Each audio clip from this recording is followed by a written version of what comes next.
Sir సాధించాల్సింది చాలా ఉంది అనే తాపత్రయం నాకు ఎక్కువ ఉంది సార్. ఎందుకంటే నాకు జన్మనిచ్చింది మా బొబ్బెళ్ళపాడు, నాకు విద్యాబుద్ధులు నేర్పింది చందలపాడు.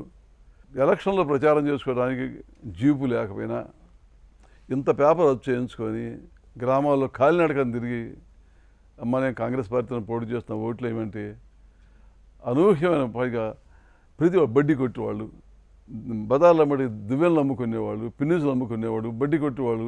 వాళ్ళ దగ్గర ఎంత ఉంటే అంత సందాలు ఇచ్చి ఓట్లు వేసారు. వాళ్ళ రుణం ఎట తీర్చుకోవాలి నేను? రాజకీయాలు అనగా అంటే అవినీతి, ఎలక్షన్లు అనగానే కోట్లాది రూపాయల నోట్లు, కోట్లాది రూపాయల వ్యవహారం అయిపోయింది కదా. ఇటువంటి నిన్న 94లో కూడా అటువంటి సంస్కృతి ఉంది. అటువంటి పరిస్థితుల్లో కూడా మీరు జేబులో రూపాయి డబ్బులు లేకపోయినా ప్రజాభిమానమే ధనం. సవ్యంగా ఆలోచించే వాళ్ళు ఉంటారండి, అనుమానం అక్కర్లేదు సార్. అవును, ప్రజలు ఎవరు కూడా అందరూ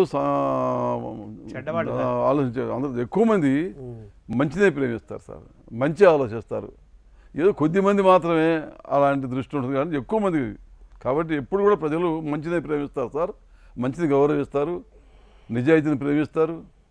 అది లేకపోతే మాలాంటి వాళ్ళం రాజకీయాలు ఉండగలిగే వాళ్ళం కాదు.